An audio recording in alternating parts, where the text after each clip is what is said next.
함께 예배하는 모든 분들 가운데 이 말씀의 축복이 함께 하시기를 주님의 이름으로 축원합니다.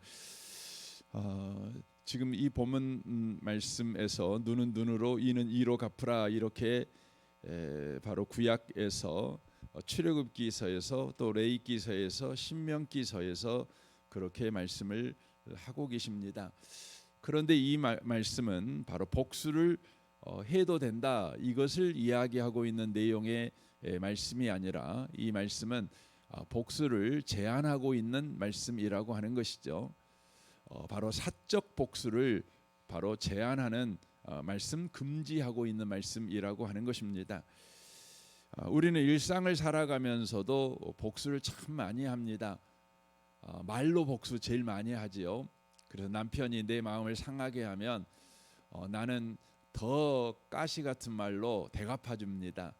이게 사적 복수입니다. 성경은 사적 복수하지 마 이렇게 말을 하고 계시는 것이죠. 또 표정으로 우리는 복수를 하지요. 그 상대방이 나를 몹시 힘들게 하면 우리는 상대에게 경멸적인 표정을 지어서 복수를 하곤 합니다. 또 우리는 마음으로 복수도 하지요. 하나님은 눈은 눈으로 이는 이로 이렇게 말씀하심으로 말미암아서 우리가 말로 하는 사적 복수 또 표정으로 하는 사적 복수 또 아침밥 안 해주는 그런 사적 복수 그렇죠. 또 저녁에 퇴근했는데 안 들어와요. 그런 방식으로 사적 복수. 참 우리는 사적 복수하는 방식이 다양하지요. 인사를 했는데 인사 안 받아주는 거죠. 손 내밀었는데 손을 거절하는 것이죠. 어쨌든 우리는 여러 가지 방식으로 네가 나에게 상처를 줬어? 그러면 나도 너에게 상처를 주겠어. 나는 2배로 줄 거야. 3배로 줄 거야. 그렇게까지 우리가 숫자적으로 계산하지 않지만 우리는 본능적으로 2배, 3배로 복수를 하는 인생을 우리가 살아갑니다. 이것이 여러분 죄인에게 있는 바로 본성이죠. 특징이라고 그 말씀을 드릴 수가 있습니다. 우리 주님께서는 사적 복수하지 말아라. 감정이 실려 있을 수밖에 없다. 그것은 애곡될 수밖에 없다. 과장될 수밖에 없다. 그러니 사적 복수하지 말아라. 복수는 반드시 공적으로 해야 된다. 이렇게 이야기하는 것이죠. 그러니까 공적이라는 의미는 바로 복수를 할 수 있는 바로 위임받은 권위자들이 해야 된다. 이렇게 이야기를 하고 있는 것입니다. 국가적으로 보면 사법체계가 세워져 있지 않습니까? 그래서 여러분 복수는 반드시 법원에서만 가능한 것입니다. 우리가 사적 복수를 해서는 안 되는 것이죠. 그래서 국가는 사법체계를 만들어서 공정한 재판 또 정의로운 절차를 통한 바로 재판을 하는 것이죠. 여러분 교회도 마찬가지입니다. 교회도 여러분 당회가 있습니다. 당회는 하나님으로부터 이임받은 공적 어떤 의미로는 복수를 하는 바로 기관입니다. 그리고 교회도 30대를 선택하기 때문에 당회가 있고 노회가 있고 총회가 있지요. 우리 세상에서는 1심이 있고 2심이 있고 3심 최종 대법원 심이 있는 것 아니겠습니까? 그러나 인간은 이것들을 바르게 쓰지 못하지요. 사적 복수하지 말아야 되는데 사적 복수를 여전히 하고 있을 뿐만 아니라 공적인 복수 곧 재판이 불이하다는 것이죠. 그러므로 말미암아 하나님께서 이렇게 말씀하신 이 말씀을 온전히 지켜내지를 못하는 것이죠. 그래서 주님께서는 구약 성경을 보면 선지자들을 통하여서 끊임없이 바로 이 부분의 제약을 바로 지적하시는 것이죠. 아모스 5장 24절에 그렇게 말씀하지 않습니까? 오직 정의를 물같이 공의를 마르지 않는 강같이 흐르게 할지어다. 이렇게 말씀을 하고 있다고 하는 것이죠. 그렇다면 왜 인간들은 이렇게 하나님의 말씀을 받았음에도 불구하고, 여러분 하나님의 말씀이 그냥 옆집 아저씨의 말씀은 아니잖아요. 천지를 창조하신 자의 말씀이시고 인간의 생사하복을 임의로 주장하시는 바로 주인 되시는 하나님의 말씀이잖아요. 여러분 세상 사람들은 몰라도 구원을 받았던 이스라엘 백성은 알지요. 그래서 하나님께서 이스라엘 백성에게 너희들은 애굽에서 종되었던 너희들을 끄집어낸데 하나님을 기억해라, 잊어먹지 마, 이렇게 계속 말씀하지 않습니까? 그러니까 이스라엘 백성들은 하나님이 말씀하셨다는 것의 그 엄중함, 그 큼을요 잘 알고 있습니다. 그럼에도 불구하고 말씀대로 못 사는 것이죠. 오늘날의 저와 여러분도 마찬가지 아닙니까? 하나님이 말씀하셨다, 예수께서 말씀하셨다. 여러분 그 말씀의 무게를 여러분과 제가 알고 있지 않습니까? 그럼에도 불구하고 하나님의 말씀대로 우리가 못 살지요. 왜 그러는 겁니까? 우리가 열심을 내지 않기 때문에 그러는 것입니까?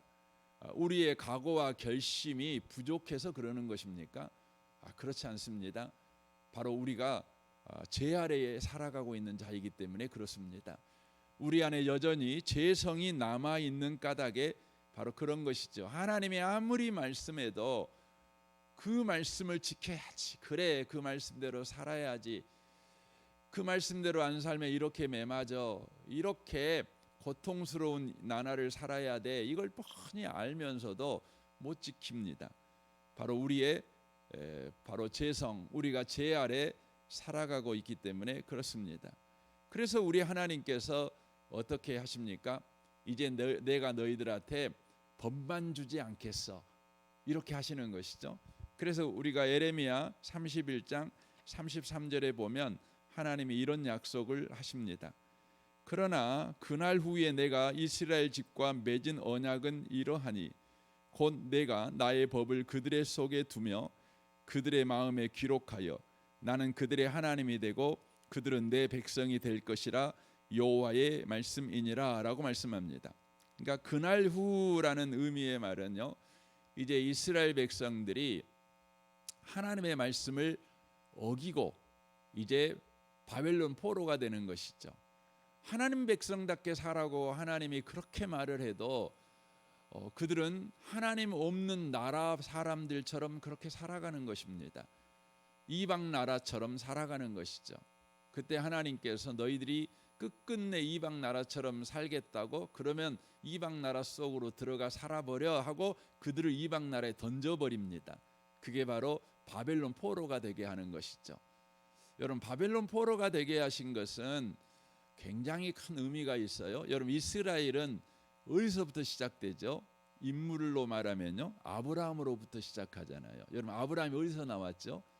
갈대아 우르에서 나왔습니다. 여러분 갈대아 우르가 어딥니까? 바벨론입니다. 바벨론입니다. 그러니까 바벨론에서 아브라함이 나온 것입니다. 거기서 나온 것입니다.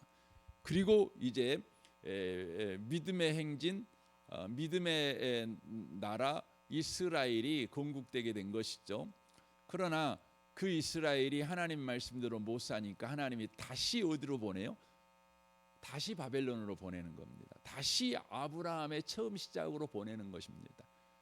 왜 거기로 보낼까요? 너희들이 원래 이랬어, 거기서부터 다시 시작하자, 그겁니다. 이게 바벨론에서 보내는 거죠. 그러니까 하나님께서 바벨론으로 보내놓고 하나님이 약속하셔요. 여러분 아브라함을 바벨론에서 끄집어낼 때 약속하셨잖아요. 뭔 약속하셨죠? 넌 아비 친척 본토를 떠나 내가 지시할 땅으로 가라. 그러면 내가 너는 이제 복이 될 것이고 너로 말미암아 모든 민족이 복을 받을 것이다, 이렇게 말씀하시잖아요. 근데 그게 어떻게 됐죠? 인간에게 맡겨놨더니 실패한 거예요. 그래서 하나님께서 다시 거기서 시작할 때는 어떻게 시작하죠? 이렇게 말씀합니다. 나의 법을 그들 속에 두며 그들의 마음에 기록하여 나는 그들의 하나님이 되고 그들은 내 백성이 될 것이다 라고 말합니다. 하나님께서 모세를 통해서 돌로 새겨진 법을 줬잖아요. 그러나 이제는 하나님이 마음에다가 법을 새겨버리겠다 그렇게 말씀합니다. 그러면서 나는 그들의 하나님이 되고 그들은 내 백성이 되게 할 것이다 이렇게 말씀하십니다. 그 의미가 뭡니까? 그 의미가 뭐냐면 하나님이신 바로 예수님께서 바로 인간의 몸을 입으시고 이 땅에 오시는 것입니다. 그러니까 말씀이 육신이 되어 우리 가운데 오시는 것입니다. 이것을 이제 에레미야서 말씀의 단어로 바꾸면 법이잖아요. 법이 하나님의 말씀이잖아요. 그러니까 자, 우리는 이제 법 그러면 뭐 헌법, 뭐 민법, 뭐 사법 뭐 이렇게 법을 생각을 하는데 그 하나님의 말씀은 법이에요. 왜 법이냐면 그대로 되니까. 그대로 되니까. 그래서 이 구약에서는 하나님의 말씀을 법이라고 표현을 하지만 신약에서는 이 하나님의 말씀이 바로 그대로 되지만 이게 인격이기 때문에 말씀이라는 표현을 쓰고 있는 것입니다. 말씀이십니다. 법인데 인격이셔요. 인격이에요. 여러분 법은 인격이 없잖아요. 법은 여러분 법이 인격이 있으면 재판을 못 합니다. 법이 그냥 인격이 있어 갖고 상대방 눈물도 봐주고 상대방 아픔도 봐주고 사정도 봐주고 그러면은요 재판하면서 재판장이 뭐 하겠어요? 다 맨날 울고만 있는 거예요. 재판을 할 수가 없어요. 이게 법입니다. 그러니까 법은요 잘한 사람은 복주지만 잘못한 사람들은 저주해 버리는 게 법이죠. 그런데 이 하나님의 법이 바로 예수님이시잖아요. 근데 이 예수님이 바로 말씀이셔요.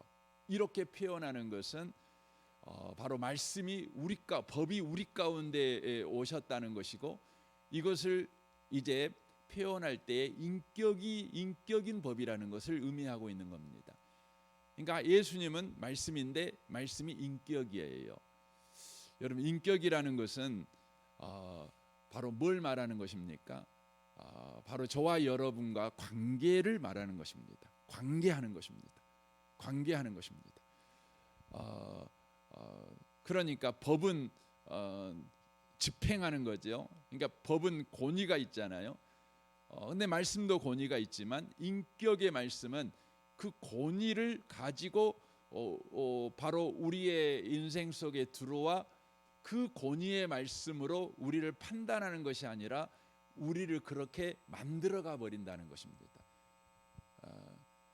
법은 판단하지요. 그러나 인격인 법은요 우리를 그렇게 만들어가는 겁니다. 만드는 것입니다. 이런 것과 똑같아요. 재판장이 말하는 것은 법이죠. 근데 아버지가 말한 것도 법이잖아요. 그런데 아버지가 말하는 것은 우리가 법이라고 하지 않고 뭐라 그래요? 말씀이라고 그래요. 말이라 그러죠. 재판장의 말은 우리를 판단하는 데만 씁니다. 근데 아버지의 말은 어떻게 해요? 어때요? 아버지의 말은 뭐 하냐면 우리를 그렇게 만들겠다는 겁니다. 만들겠다는 겁니다. 이게 아버지의 말과 재판장의 말이 다른 거죠. 그러니까 아버지가 한번 말을 했어요. 그러면 아버지는 자식이 그 말을 안 지키면 어떻게 하죠? 그 말을 지킬 때까지 책임 있는 행동을 합니다. 일을 하는 것이죠. 이것이 법과 말씀과의 차이라는 것을 여러분과 제가 이해할 필요가 있습니다. 그래서 이 에레미야에서 말씀하는 것처럼 주님의 법을 그들 속에 두겠다. 그들의 마음에 기록하겠다. 그러니까 이것이 그대로 성취된 것이 말씀이 육신이 되어 우리 가운데 오신 것, 예수 그리스도가 우리 가운데 바로 오신 것이죠. 그래서 예수가 우리 가운데 오신 것은 어떤 의미냐? 그러면 또 다른 선지자를 우리에게 보내주신 사건이 아니라 바로 하나님의 나라가 우리 가운데 침노한 사건입니다. 하나님의 나라가 우리 가운데 침노한 사건이에요. 근데 하나님의 나라라는 것은 바로 통치를 말하는 것이죠. 그러니까 하나님의 통치가 우리 인생에 침노한 거예요. 하나님의 역사가 우리 인생에 바로 개입한 거예요. 우리 인생에 개입해 버린 사건이 뭐냐면 예수님이 바로 육신을 입고 이 땅에 바로 오신 사건이라는 것이죠. 그러니까 하나님께서 구약에서는 법으로 통치하잖아요. 잘했어, 못했어, 이것만 통치하는 것입니다. 못하면 벌 주고 잘하면 복 주고 이렇게 하는 거지요. 그러니까 이스라엘 역사를 보면 신명기 28장 말씀을 가지고 이스라엘 역사를 보시면 정확합니다. 그래서 여러분이 에레미야, 열왕기 상하, 역대 상하, 또 선지서 몽땅 다 신명기 28장만 가지고 봐도 해석이 다 됩니다. 거의 됩니다. 왜 저들이 망했을까? 왜 정치자라는데 왜 하나님은 저 사람을 악한 왕이라고 했을까? 나라를 부강하게 만들었는데 하나님은 왜 저 사람을 아주 악한 왕이라고 말할까? 왜 정치를 잘 못하는데도 왜 저 왕은 선한 왕이라고 했을까? 어디 보면 아냐면 신명기 28장을 가지고 딱 보면 그냥 해석이 됩니다. 하나님이 그러셨죠. 그런데 이제 신약에 와서는 우리 하나님이 어떻게 하셔요? 예수로 우리를 통치하는 거예요. 우리를 통치하는 것입니다. 그래서 오늘 본문 말씀이 그래요. 마태복음 우리가 지금 5장 이제 38절 이하의 말씀을 보는데 나는 너희에게 이르노니, 그렇죠. 나는 너희에게 이르노니, 말씀이 육신이 되어 이제 우리를 통치하시는 분. 그러니까 말만 하고 그 말을 지키냐 안 지키냐로 우리를 판단하시는 분이 아니라 그 말이 우리에게 바로 실행되어 우리가 되게 만드시는 분이 말씀하는 것입니다. 뭐라고 말합니까? 악한 자를 대적하지 말라. 누구든지 내 오른뺨을 치거든 왼편도 돌려대며, 그렇게 돼 있잖아요. 그러니까 이 말씀은 어떤 말씀이 됩니까? 우리 보고 너 이렇게 살아야 돼.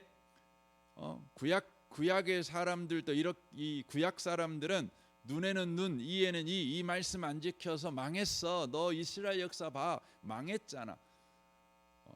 너 그거 뻔히 아니까 나는 너에게 말한다. 오른뺨을 막 치거든 왼편도 돌려대.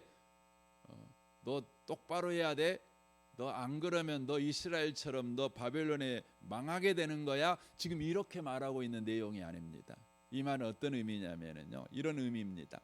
오른뺨을 치거든 왼편을 대라. 이 말은 내가 너를 이런 사람으로 만들 거야 라는 약속의 말씀입니다. 중요해요. 그러니까 구약의 율법은 재판장이 하는 말이라면 신약의 예수님의 말씀은 아버지가 한 말이에요. 물론 우리 육신의 아버지들은 말해놓고 다 당신들이 안 지키잖아요. 그냥 술 한잔 먹고 오면 본인이 한 말도 다 잊어먹어 버리고 허허 실실 이렇게 넘어가 불잖아요. 그러니까 우리는 속으로 아버지가 저렇게 말해도 또 술 한잔 드시고 오시면 또 없었던 일 이렇게 되는 거잖아요. 그러니까 우리는 어떻게 살아요? 눈치껏 살면 돼요. 우리는 그래서 뭐가 발전해요? 우리나라 사람들은 눈치가 발전했잖아요. 눈치를 착 봐갖고 적당히 하는 거죠. 적당히 하는 거죠. 그러나 하나님은 안 그러시죠. 하나님 아버지는 안 그러셔요. 하나님 아버지는 그대로 하셔요. 그러니까 반드시 말씀한 대로 우리를 만들어요. 그래서 여러분 예수 믿는 사람의 인생이 고달픈 거예요. 왜냐하면 저와 여러분은 지금 학교에 입학했기 때문이에요. 여러분 학교 다닐 때 제일 좋은 날이 언제예요? 방학이 예. 제일 좋은 날이 언제냐면 오늘 놀자 그냥 수업하지 말자. 여러분 그것보다 더 반가운 날이 뭐냐면 그냥 집에 가라 이 말이 제일 좋잖아요. 근데 우리는 학교 다녀야 되잖아요. 학교 다녀야 돼요. 여러분 훌륭해지려면 학교 다녀야 돼요. 그러니까 하나님은요 저와 여러분을 예수 믿게 하셨죠. 예수 믿게 한 게 뭐예요? 저와 여러분을 학교에 입학시킨 겁니다. 그래서 이스라엘 백성들 애굽에서 끄집어내 가지고 어디로 데리고 갔어요? 광야 학교로 데리고 간 겁니다. 바로 가나안에 데리고 간 것이 아니고 바로 천국에 데리고 간 것이 아닙니다. 며칠은 좋았어요. 막 그 홍해바다 건너고 막 그러니까 와, 예수 믿은 거 진짜 잘했다.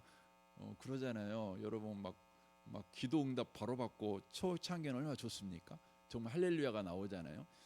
근데 며칠도 안 돼 갖고 뭐예요? 아이고 놀렐루야잖아요. 아이고 이거 정말 힘들어요. 갖고 40년 동안 죽자 살자 하잖아요. 뺑뺑이 엄청 돌리잖아요. 왜 그렇습니까? 주님의 특기가 뺑뺑이니까요? 아니에요. 신명기 8장에서 말씀하잖아요. 사람이 떡으로만 사는 것이 아니고 하나님 입에서 나오는 말씀으로 산다. 그러니까 우리 본능이 충족돼야 인생은 사는 게 아니에요. 우리는 우리 영혼이 충족돼야 돼요. 우리는 우리 영혼이 만족해야 돼요. 그래야 우리는 사는 거예요.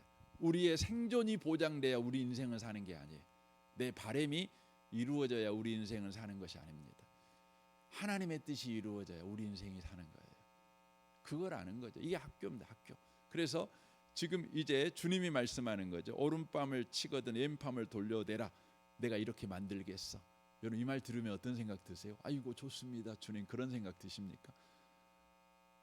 쉽지 않잖아요. 여러분 오른밤 맞았는데 왼밤 돌려대려면 어느 정도 여러분과 제가 성숙해야 되겠어요.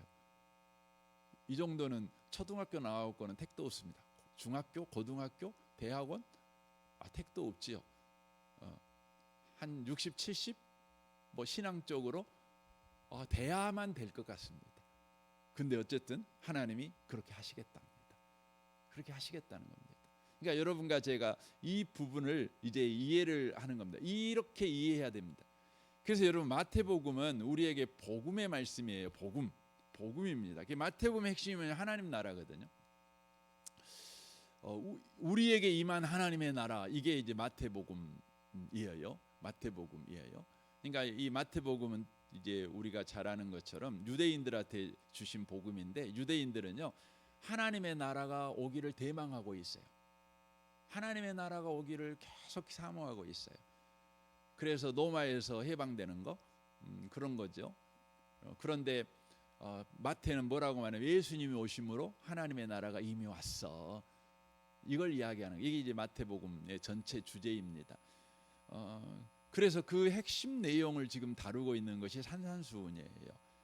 그래서 여러분 이 성경을 읽을 때 여러분과 제가 내가 할 바를 먼저 보면 안 되고 예수님이 우리 가운데 하실 일을 보시면 돼요. 구원을 보셔야 돼요. 구원을.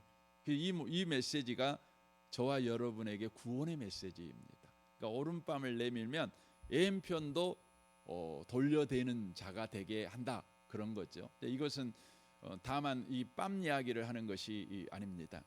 시간이 가버려 가지고 오늘 여기까지만 하겠습니다. 여러분과 제가 기억해야 되는 메시지는 이것입니다. 주님이 우리 가운데 오셨어요. 법이 이제는 잘했다 못했다 이렇게 했던 율법이 바로 육신을 입고 인격적으로 우리에게 오셨어요. 예수 그리스도 오신 것입니다. 뭐 하려고요? 그렇게 살게 해버리려고 오신 것입니다.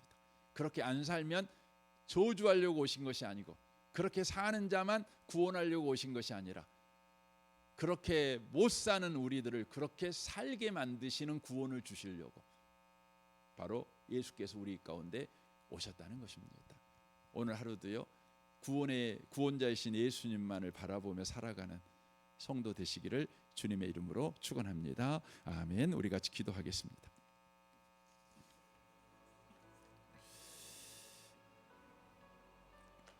오늘 말씀을 우리 생각하면서 기도했으면 좋겠습니다. 주님, 우리는 사적 복수를 끊임없이 합니다. 말로 하고 표정으로 하고 행동으로 하고 계획으로 하고 그래서 우리는 끊임없이 가시 같은 말을 내뱉고 흉악한 표정도 짓고 참 우리 행동이 얼마나 거치는지 모릅니다. 그런 우리를 예수님 닮은 자를 만드신다니 감사합니다. 오늘도 주님 바라보기를 원합니다. 주님께 기대며 살아가기를 원합니다. 여러분 자신과 직장생활과 가정생활 또 부부 관계, 또 자녀 관계, 부모 관계, 또 우리 성도들과의 관계, 또 교회를 위해서도 여러분 기도해 주시는데 우리 아동부 아이들을 위해서 윤상혜 전사님과 또 교사 순장들을 위해서 기도해 주십시오. 우리 승찬마을 장로님과 순장 순원들을 위해 기도해 주십시오. 오늘 수요일입니다. 수요 예배를 위해 기도해 주십시오. 이 나라를 위해서, 이 민족을 위해서, 북한과 열방을 위해서, 선교사님들을 위해서, 또 농어촌 교회들을 위해서도 기도해 주십시오. 우리 좋으신 주님께 통성으로 구하겠습니다. 기도하겠습니다. 오 하나님 아버지 감사합니다.